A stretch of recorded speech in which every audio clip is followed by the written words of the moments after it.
வணக்கம், welcome to Chitra Murali's kitchen. இன்றைக்கி நம்ம பார்க்க போகிறது quick and easy vegetable pulao எப்படி பண்ணுறதுன்னு பார்க்க போகிறோம். நான் இப்போ அடுப்பில் ஒரு பாத்திரம் வச்சுருக்கேன். அதில் ஒரு 3 டீஸ்பூன் எண்ணெயும் 1 டீஸ்பூன் நெய்யும் விட்டுருக்கேன். கொஞ்சம் முந்திரி பருப்பு திராட்சை வறுத்துக்கிறேன். இது ஆப்ஷனல் தான். ஒரு சின்ன பட்டை, 2 கிராம்பு, ஒரே ஒரு பிரிஞ்சி இலை. அப்புறம் வெங்காயம் ஒரே ஒரு வெங்காயம், மீடியம் சைஸில் ஒரு வெங்காயம், அதையும் போட்டுடலாம். வெங்காயம் கொஞ்சம் வதங்கட்டும். வெங்காயம் கொஞ்சம் வதங்கி எடுத்து இஞ்சி பூண்டு சேர்த்துக்கலாம். இஞ்சி பூண்டு பச்சை மிளகா,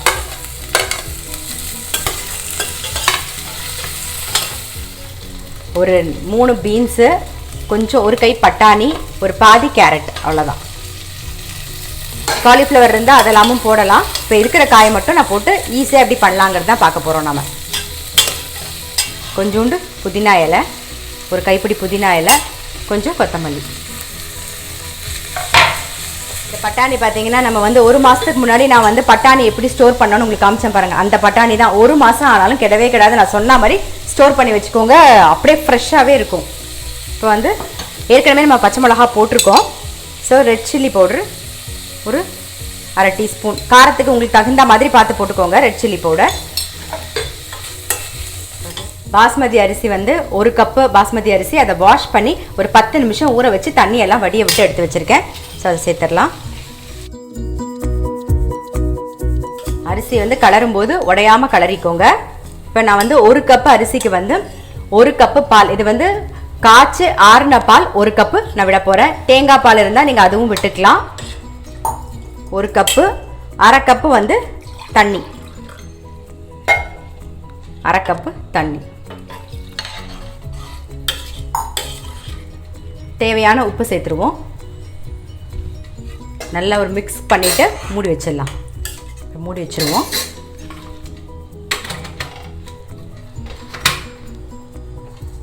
பாருங்கள், குக்கரில் பண்ணுறதா இருந்ததுன்னா மீடியம் ஃப்ளேம் வச்சுட்டு ஒரு விசில் விட்டுட்டு ஆஃப் பண்ணிவிட்டு ப்ரெஷர்லாம் அடங்கினதுக்கப்புறம் திறந்து பாருங்கள், ரொம்ப கரெக்டாக இருக்கும். அப்படி ரைஸ் குக்கர் இருந்ததுன்னா நீங்கள் ரைஸ் குக்கர்லேயும் பண்ணலாம். அப்படி இல்லைனா வெறும் பாத்திரத்துலேயே கூட இதே மாதிரி நீங்கள் மூடி வச்சுட்டு கூட பண்ணலாம். ஸோ கரெக்டாக வரும். நான் இப்போ பால் எதுக்கு விட்டேன்னா, தேங்காய் பால் டக்கு நம்ம தேடிட்டு ஓடிட்டு இருக்க முடியாது. பால் எல்லா வீட்லேயும் இருக்கும். அதனால தான் நான் பால் விட்டு பண்ணேன். உங்களுக்கு தேங்காய் பால் பிடிக்கணும்னா நீங்கள் தேங்காய் பால் விட்டும் பண்ணலாம். ரொம்ப திக்காக இல்லாமல் தேங்காய் பால் 1 கப்போ இல்லை 1/2 கப்போ எடுத்துட்டு மிச்சத்துக்கு 1 கப் தண்ணி விட்டு கூட நீங்கள் பண்ணலாம். அது உங்களுடைய விருப்பம். ரொம்ப ஈஸியாக பாருங்கள், டக்குன்னு இப்போ நமக்கு புலாவ் ரெடி ஆகிடும். இப்போ 10 நிமிஷம் ஆகிடுது.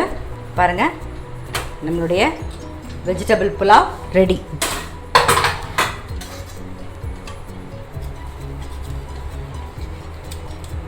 பாருங்கள், தெரியுதா உங்களுக்கு? பாருங்கள், ஒன்றோடு ஒன்று ஒட்டாமல் நல்லா தனித்தனியாக வந்திருக்கு பாருங்கள். அது மாதிரி பால் விட்டால் கெட்டு போயிடும் அப்படின்னு நினைப்பீங்க. கெட்டு போகாது. தைரியமாக நீங்கள் பால் விட்டு பண்ணலாம். ஸோ இப்போ நம்ம சர்வ் பண்ணிவிடுவோம். இப்போ நம்மளுடைய கொஞ்சம் மேலாக கொத்தமல்லி போட்டுடலாம். முன்னாடியே போட்டிருக்கணும், இருந்தாலும் பரவாயில்ல, நீங்கள் இப்போ போட்டுக்கோங்க.